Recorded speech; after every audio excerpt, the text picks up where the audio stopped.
ఇంగ్లీష్‌లో మాట్లాడాలంటే భయమా? మీలాంటి వాళ్ళ కోసమే spoken English personal training classes వెంటనే జాయిన్ అవ్వండి.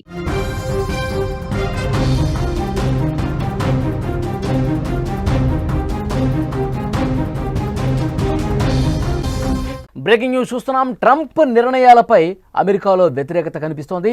ఆకాశానంటే అక్కడ భారత వస్తువుల ధరలు సామాన్య అమెరికన్లపై ఆర్థిక భారం పడింది. ఆర్థికవేత్తల నుంచి తీవ్రంగా హెచ్చరికలు కూడా వస్తున్నాయి. టారిఫ్ల వల్ల అమెరికాకే ఎక్కువ నష్టం వస్తోంది. ప్రజల నుంచి అసంతృప్తి పెరుగుతోంది. ట్రంప్ పట్టు వీడకపోతే పదవికి ముప్పుండే అవకాశం ఉంది, రాజీనామా చేయాల్సి వస్తుందన్నటువంటి డిమాండ్స్ కూడా చాలా వినిపిస్తున్నాయి. అమెరికాలో ట్రంప్ పాలన ప్రారంభమైనప్పటి నుంచి ట్రంప్ తీసుకుంటున్న నిర్ణయాలు ఏవైతే ఉన్నాయో అవి దేశంలో కాకుండా అంతర్జాతీయంగా కూడా తీవ్రమైన చర్చకు దారితీస్తున్నాయి. ట్రంప్ తీసుకొస్తున్న కొత్త ఆర్థిక విధానాలు, ముఖ్యంగా విదేశీ వస్తువులపై టారిఫ్లు పెంచడం వల్ల తలెత్తుతున్న పరిణామాలు తిరిగి ట్రంప్ మెడకే చుట్టుకుంటున్న పరిస్థితి ఉంది. ప్రస్తుతం భారత్ మీద ట్రంప్ తన ప్రతాపాన్ని చూపిస్తున్నాడు. వరుసగా టారిఫ్లు పెంచుకుంటూ పోతున్నాడు. విదేశాల నుంచి దిగుమతయ్యే వస్తువులపై భారీగా టారిఫ్లు విధించడం ప్రారంభించింది అమెరికా. ఈ జాబితాలో భారత్ కూడా ఉంది. భారత్ నుంచి అమెరికాకు ఎగుమతయ్యే అనేక వస్తువులపై టారిఫ్లు పెరగడంతో ఆ వస్తువుల ధరలు భారీగా పెరుగుతున్నాయి. ముఖ్యంగా చేనేత వస్త్రాలు కావచ్చు, హస్తకళలు కావచ్చు, చిన్న తరహా పరిశ్రమ ఉత్పత్తులు కావచ్చు, ఫార్మాస్యూటికల్ కావచ్చు, వ్యవసాయ ఉత్పత్తులు కావచ్చు, ఆక్వా ఉత్పత్తులు కావచ్చు, ఇవన్నీ కూడా తీవ్రంగా ప్రభావం చూపే లిస్టులో ఉన్నాయి. ఈ టారిఫ్ల వల్ల భారతీయ ఎగుమతిదారులు కొద్దిగా నష్టపోతున్నప్పటికీ దానికంటే ఎక్కువగా అమెరికాలో ఉన్న ప్రజలు నష్టపోతున్నారు. అమెరికాలో ఉన్న ప్రజలు ఆ వస్తువులు కొనడానికి ప్రస్తుతం ఇబ్బంది పడే పరిస్థితి. గతంలో ఆ వస్తువులు అక్కడ కొన్నప్పుడు $20 ఉంటే ఇప్పుడు అది పెరిగిపోయి డబుల్ అయిపోయి ట్రిపుల్ అయిపోయి $40 $60గా మారుతున్న పరిస్థితి. అక్కడ ఉన్నటువంటి సామాన్య అమెరికన్లు కూడా ట్రంప్ తీసుకున్న నిర్ణయాలతో ఇప్పుడు దిగుమతి చేసుకున్న వస్తువుల మీద టారిఫ్లు పెంచడం వల్ల ఇబ్బంది పడే పరిస్థితి ఉంది. ట్రంప్ మీద ఆగ్రహం వ్యక్తం చేస్తున్నారు. ట్రంప్ పిచ్చి నిర్ణయాలు మార్చుకోకపోతే ఆ పరిణామాలు ఎదుర్కోవాల్సి ఉంటుంది, ఆ పర్యవసనాలు చాలా సీరియస్గా ఎదుర్కోవాల్సి ఉంటుందంటూ స్థానికంగా ఉన్నటువంటి అమెరికా ప్రజలు ఆందోళనతో మాట్లాడుతున్న పరిస్థితి. నిజానికి అమెరికాలో చాలామంది ప్రజలు భారత్ నుంచి వచ్చే వస్తువులు ఇష్టపడతారు. తక్కువ ధరకు మంచి నాణ్యత కూడా ఉంటాయని చెప్పి వాళ్ళలో అభిప్రాయం ఉంది.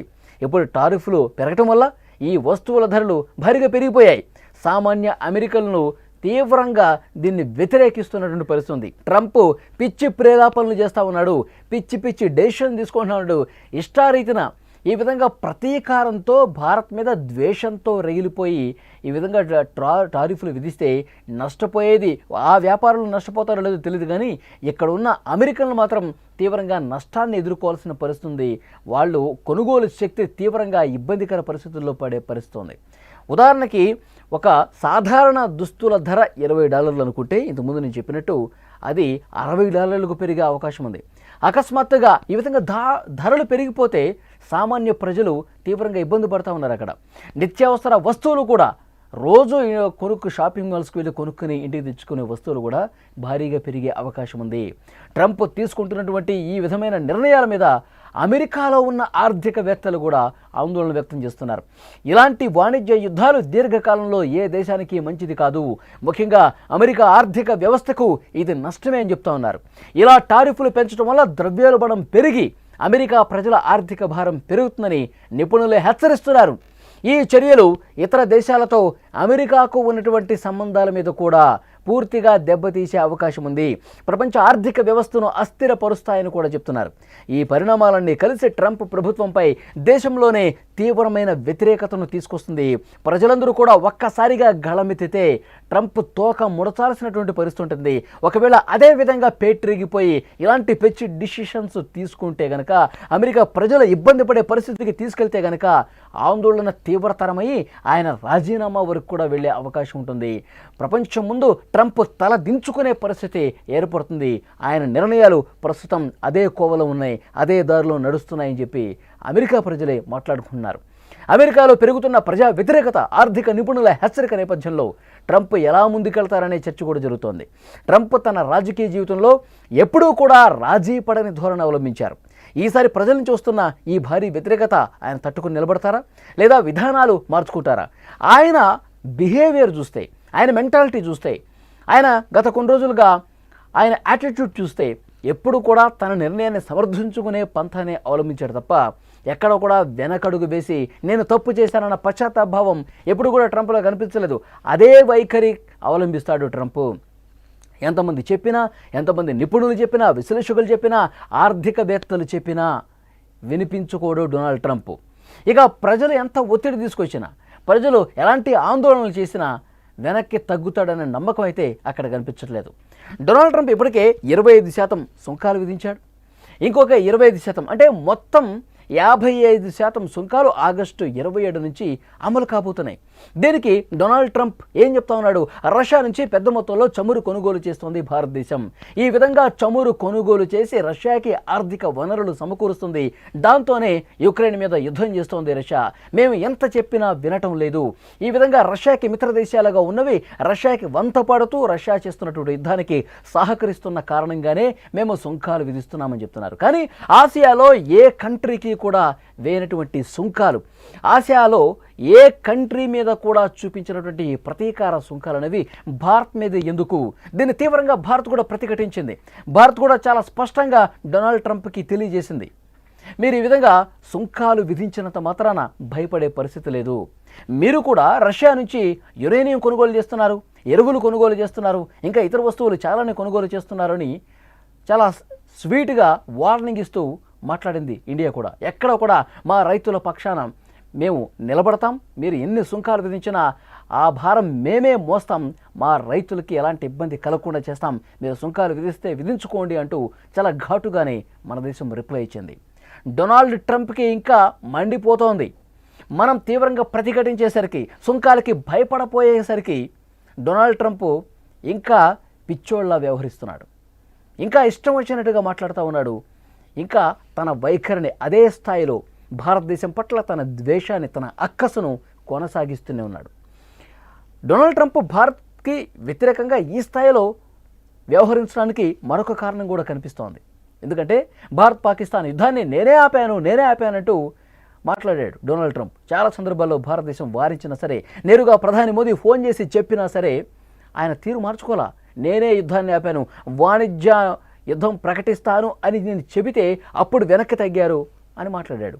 కానీ ప్రధాని మోదీ మరొకసారి చాలా స్పష్టంగా రెండు దేశాల సైనిక ప్రతినిధులు హాట్లైన్లో మాట్లాడుకుని ఈ యుద్ధాన్ని విరమించుకున్నారు. మేము ఆపరేషన్ సింధూర్ ద్వారా పాకిస్తాన్ నడ్డి విరిచేసరికి మా కాళ్ల బేరానికి వచ్చి ఆ సైనిక ప్రతినిధులు మా వాళ్లతో మాట్లాడి యుద్ధాన్ని విరమింపు చేసుకున్నారు. ఆ విధంగా కాల్పుల విరమణం ఒప్పందం జరిగింది తప్ప డొనాల్డ్ ట్రంప్ చెప్తేనో, డొనాల్డ్ ట్రంప్ ఈ వాణిజ్య సుంకాలు పెంచుతానని చెప్పి బెదిరిస్తేనో, ఈ వాణిజ్య కాంట్రాక్టులు రద్దు చేసుకుంటామని బెదిరిస్తేనో లొంగలేదు.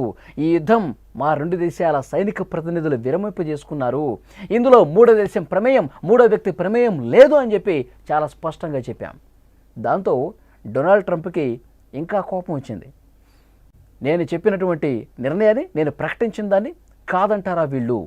సో ఈ రకమైనటువంటి భావాన్ని, అసూయని, అక్కసని, ద్వేషాన్ని పెంచుకొని భారత్ మీద ఈ విధంగా సుంకాలు వేయడానికి మరొక కారణంగా కనిపిస్తుంది. సో ఏది ఏమైనప్పటికీ ఎన్ని సుంకాలైనా విధించండి, రష్యాతో ఉన్నటువంటి మా స్నేహాన్ని అదే విధంగా కొనసాగిస్తాం, రష్యాతో ఉన్నటువంటి మా బంధాన్ని మరింత బలోపేతం చేసుకుంటాం తప్ప ఎక్కడ భయపడేది లేదు, వెనకడికి వేసేది లేదని ప్రధాని మోదీ మరొకసారి చాలా స్పష్టంగా తెలియజేస్తూ నేరుగా పుతిన్కి ఫోన్ చేసి ఆ బంధాన్ని బలోపేతం చేసుకునే విధంగా భారత్లో రష్యాకు సంబంధించి మరిన్ని పెట్టుబడులు, మరిన్ని ఆర్థిక వనరులు సమకూర్చుకునే విషయం, మరిన్ని ఏదైతే రక్షణ ఒప్పందాలు ఇవన్నీ కూడా బలపరుచుకునే ఉద్దేశంతో నేరుగా ఫోన్లో మాట్లాడి పుతిన్తో ఈ సంవత్సరం అంతంలో కూడా నవంబర్, డిసెంబర్లో పుతిన్ భారతదేశానికి రాబోతున్నారు. మరొకసారి ఆహ్వానించారు.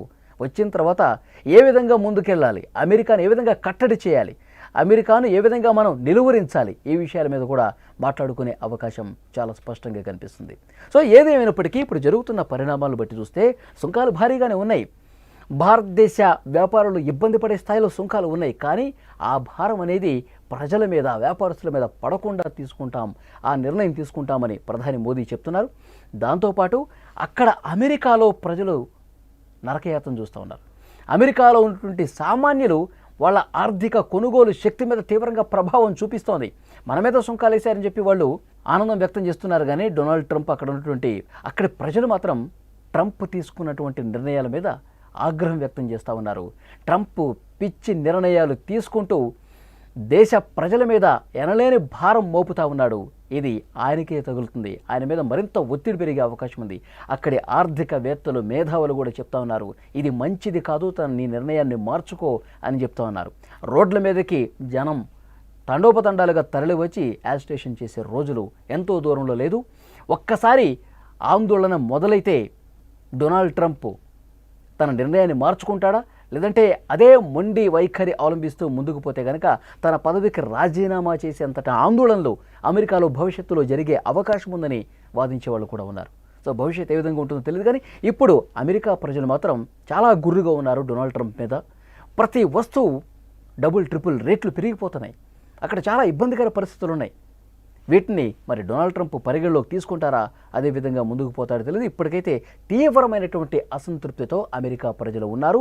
వారు ఆందోళన చేయడానికి సిద్ధమయ్యారు. ఆ ఆందోళన తీవ్ర రూపం ధరిస్తే ఆయన పదవికే ఎసరొచ్చే అవకాశం స్పష్టంగా కనిపిస్తుంది. ఫ్రెండ్స్, మీరేమనుకుంటున్నారు? డొనాల్డ్ ట్రంప్ భారత్ మీద ఈ విధంగా ద్వేషంతో రగిలిపోతూ వరుసగా సుంకాలు విధిస్తూ 50% పైగా సుంకాలు విధించినటువంటి ఈ పరిస్థితుల్లో అక్కడ కూడా రేట్లు బీభత్సంగా పెరిగిపోయి ఆ అమెరికా ప్రజలు కూడా తీవ్ర ఆవేదనకు గురవుతున్నటువంటి ప్రస్తుత పరిస్థితిని మీరు ఏ విధంగా చూస్తారు?